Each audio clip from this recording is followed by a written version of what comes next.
All right, ladies and gentlemen, Fundamental P here. I'm back for Fundamentals of Music, Episode 5. So there's several things I want to talk about today, all connected to the material that we covered in the last 4 videos. The first thing I want to talk about was the idea of an interval. And when I talked about intervals with you, really in the last 2 episodes, I really focused on 2 notes being played at the same time. So for a minor second, for example, I was playing C and C sharp at the same time. And I think when it comes to, we're going to talk about triads in the next episode. And when it comes to chords, voicing chords, which is basically playing more than one note at one time, could be 2 notes or 3 notes or 4 notes or 5 notes or however many. I think really having those intervals voiced at the same time, having those 2 notes voiced at the same time is so important to get a feel for the sound of those intervals, the minor second and the major second, the minor third and the major third, okay? But I do want you to know in music theory, it's quite common with an interval like that to play the notes one at a time. And oftentimes, when there's a music theory like final exam, they'll play a C for a student, and they'll say, we want you to sing the 5th with your voice. Sing the 5th, and they will tell them that this is the root note. We want you to sing the 5th, and the student will really have to in their head say 1, 2, 3, 4, 5. They'll have to move up the major scale in their head until they locate the 5th, which is G, and it doesn't matter what the root note is. But in this case, if the root note is C, the student would say, literally in their head, 1, 2, 3, 4, 5, and then for this instructor, they would say, ah, and they would sing the 5th. So the idea there is, it's the same interval, but it would be like 1, 5, right? You'd voice each note individually. You could do that for any of these intervals that we've discussed, right? Someone could say, tell us what a 6th interval would sound like if this is the root note. And it'd be the same thing, 1, 2, 3, 4, 5, 6, 1, 6. So just something I thought about when I was watching one of the videos I had made. I wanted to let you know that, this is great to think of that C and that G being voiced at the same time, but I think it's equally useful to think of that as 1, 5, and to be familiar with that interval, or 5, 1, in that order. I think that's really, really useful information for you. Okay, so a couple times in the videos, I kept telling you I was going to explain where 2nd, 3rd, 4th, 5th, 6th, and 7th came from. I sort of started using that terminology without explaining where it came from, and at the time I couldn't have explained where it came from because we hadn't yet learned about the C major scale. But I just want to point that out. I've been referring to, the D as the major second, the E as the major third, the F as the perfect 4th, the G as the perfect 5th, the A as the major 6th, and the B as the major 7th, right? And then everything is sort of named in relation to those. So we have, the major 3rd, but then we have a minor 3rd and a diminished 3rd, and we also have an augmented 3rd, right? But it's important for you to know, I think, to understand what the heck is 3rd? Where did that come from? It's the 3rd note of the C major scale. That's where that came from, okay? So in the last video, we reviewed the C major scale, which was C, D, E, F, G, A, B, C, right? It was all the white notes played in succession from C to C, and that gives us a C major scale. We talked about the fact that when we looked closely at this, we realized that was a series of whole and half steps, right? Whole, whole, half, whole, whole, whole, half, okay?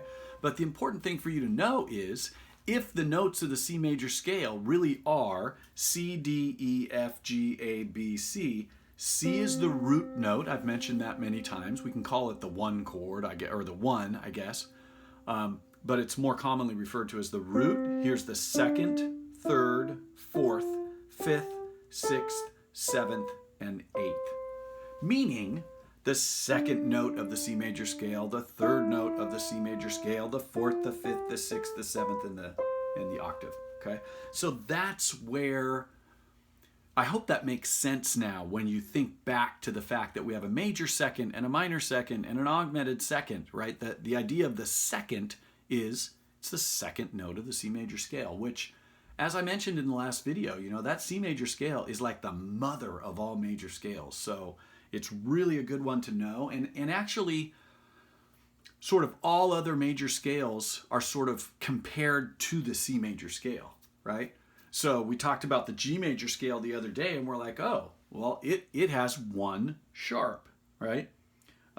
It has F sharp. And why does it have F sharp? Well, we discovered that, right? It needs to be whole, whole, half, whole, whole, whole, half. So that last whole step just results in us needing to play F sharp. So it turns out, if you compare the if you compare the notes of the G major scale to the notes of the C major scale, they are identical, except the C major scale contains F, the G major scale contains F sharp, okay?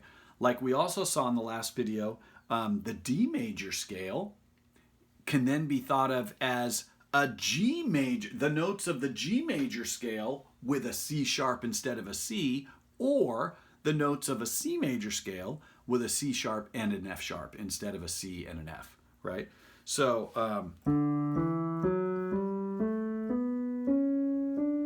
right, when we ended up starting on D and following that pattern of whole, whole, half, whole, whole, whole, half, we ended up choosing C sharp and F sharp. So the D major scale contains C sharp and F sharp. I think in the next video, I'm going to go through all 12 major, there's more than 12. Well, there's more than 12 because we have more than one name for each note, right? So this is C sharp and it's also D flat. So there's a C sharp major scale and there's a D flat major scale, even though they're the same scale and they're the same notes. They're just named differently.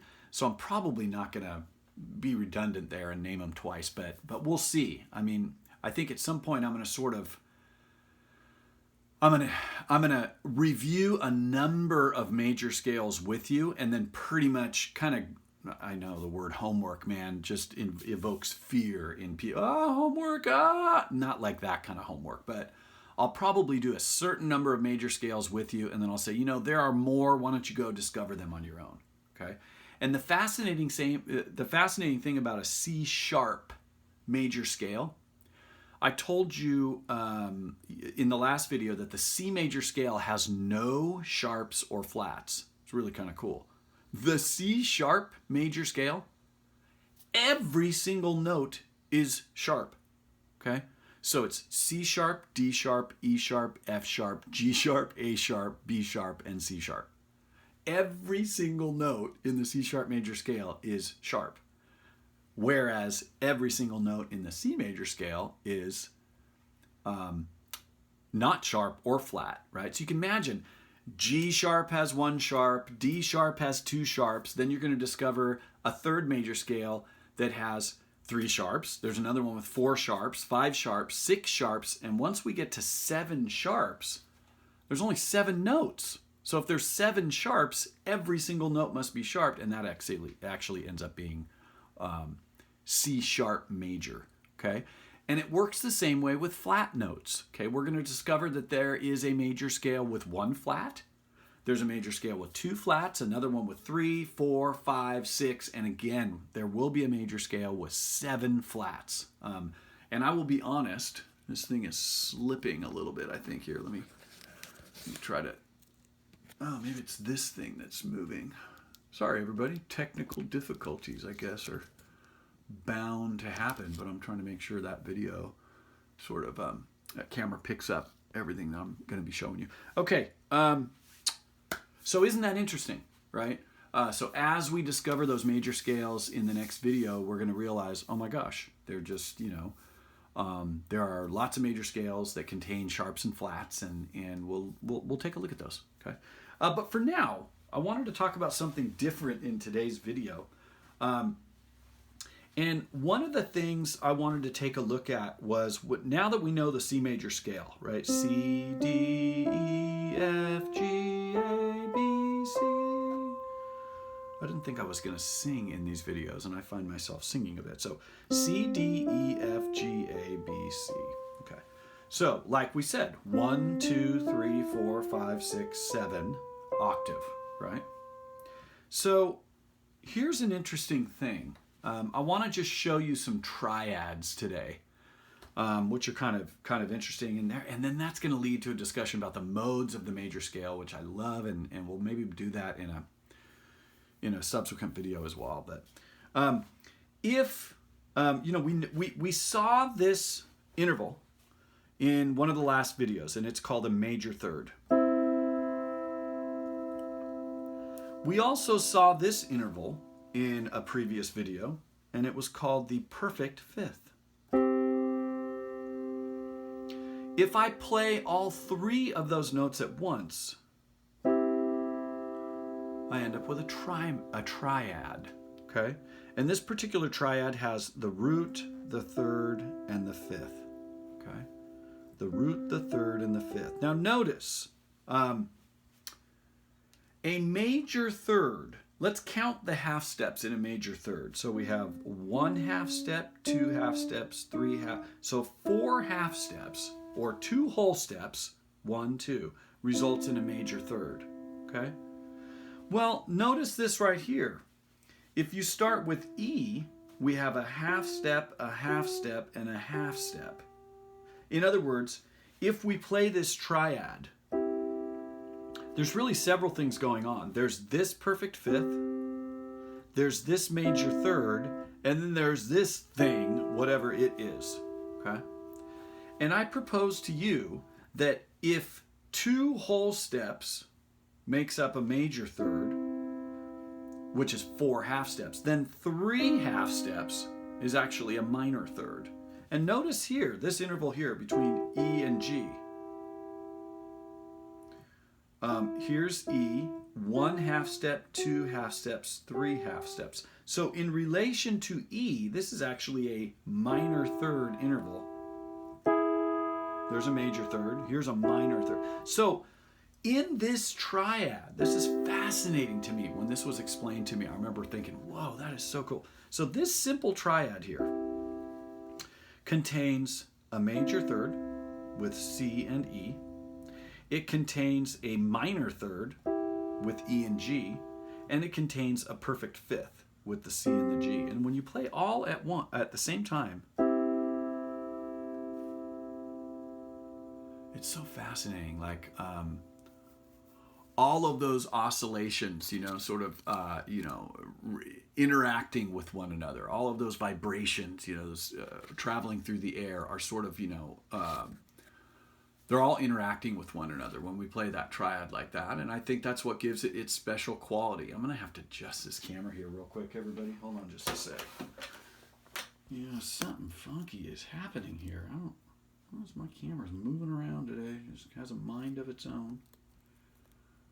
Yeah, well, that hopefully will be good, and I'll just leave it like that, I hope, and that will be sufficient. Okay, but let's keep talking about this. So we have lots of, there's actually a lot going on here when we play this triad. Okay. One of the things I wanted to suggest to you today, I want to show you some inversions. Okay. So there's triads all over the place. We can actually play a triad here if we just start with the root note, and then if we just move to the right, here's another triad. And we keep moving up. So in other words, if we play a triad with the 1 as the root, it sounds like this. But now if we play a triad with the 2, which is D as the root, it sounds like this. Here's another triad with E as the root. Here's another one with F as the root. another one with G as the root, another one with A as the root, another one with B as the root, and then here we end up where we started. It's just being voiced an octave higher. Okay, so we're going to talk more about the names of these triads in one of the videos coming up. And we're also, again, going to talk about the major scale modes. It all seems to be connected with one another. But for today, what I really wanted to talk about was I wanted to show you some inversions. So as you voice these triads, I want you to experiment by taking this root and moving it up here. In other words, instead of playing this C, let's play the C that's an octave above. Okay, so we have the original triad. I'm going to play that again. And then if we move the root all the way up here, we end up with... So technically it's the same chord, it's just an inversion, right? Instead of playing the root down below, we move the root up an octave. It's interesting, it's got a different color to it than the original triad. Here comes the bride. Anyway, so it's got a different color to it than the first inversion. Is that what it's called? I think it might be called the first inversion. Somebody let me know. Drop me a comment. But this inversion has a different, it's the same 3 notes, right? It really is. And then now, what if we voice the E an octave above? So same chord, right? And all of a sudden we have the original triad, I think the first inversion, and then the second inversion. And I just want you to explore how different the inversions sound compared to the original chord, right?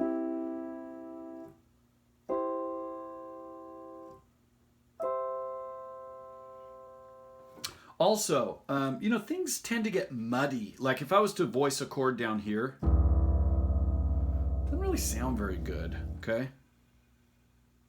That one sounds okay, right? So this is probably the area of the keyboard where we can start voicing chords and having them sound, you know, relatively decent, but...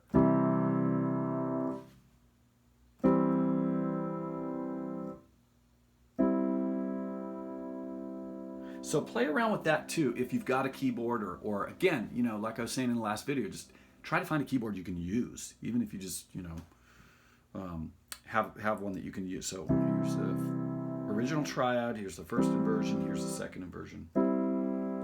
And then you can experiment again, moving up the keyboard. How does it sound when we move up here?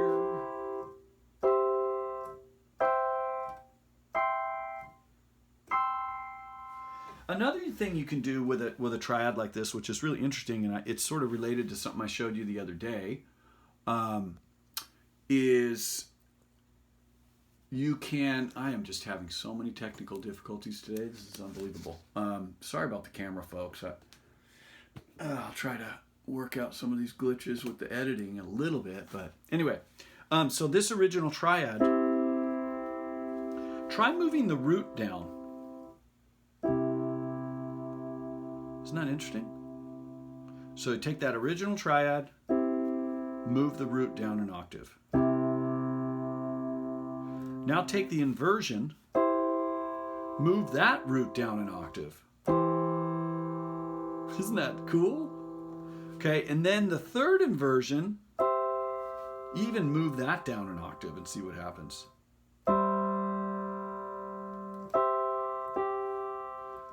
Maybe move it down 2 octaves. So interesting. Yeah, so I would just say experiment with this and see how things...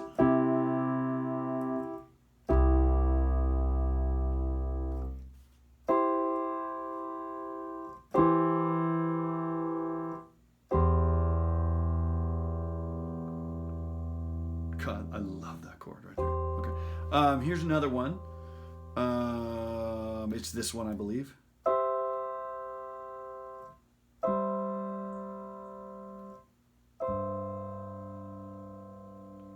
That's interesting. Those inversions kind of have an unresolved feel, while this originally chord feels very resolved. So you can experiment with inversions with all of the triads that I just showed you. So remember, here's the original triad formed using the root of C major. But then if we do a triad with the second, guess what? This one has an inversion.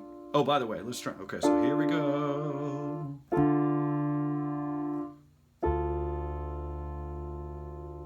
But then we have an inversion, right? The first inversion here. Let's see what this sounds like.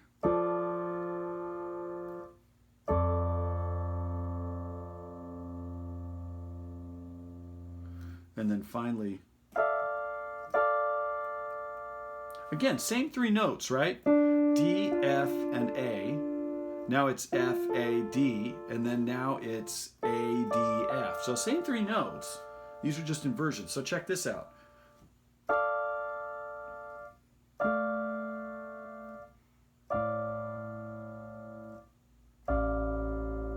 I like this. This is a little bit cleaner. Okay, and then you can just continue. Like, I'm not going to show you all these because I think that's something that you can kind of be doing on your own here. But as we move up, I'll do one more, okay? We'll form a triad on the third note of the C major scale, which is E. And by the way, I forgot to do this. With this triad, what's going on here? So 1, 2, 3. So that's a minor third. 1, 2, 3, 4. That's a major third, right?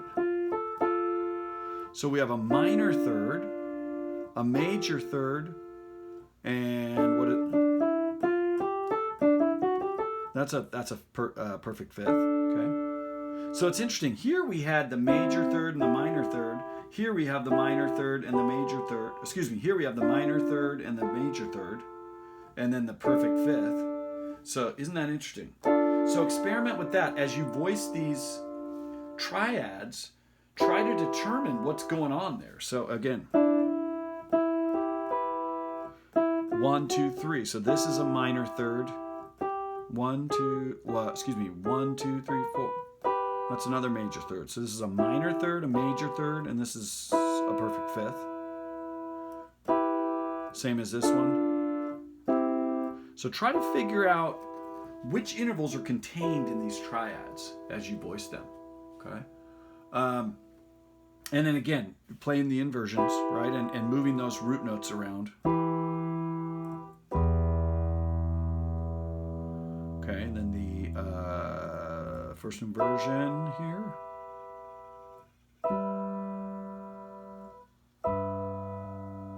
Fascinating.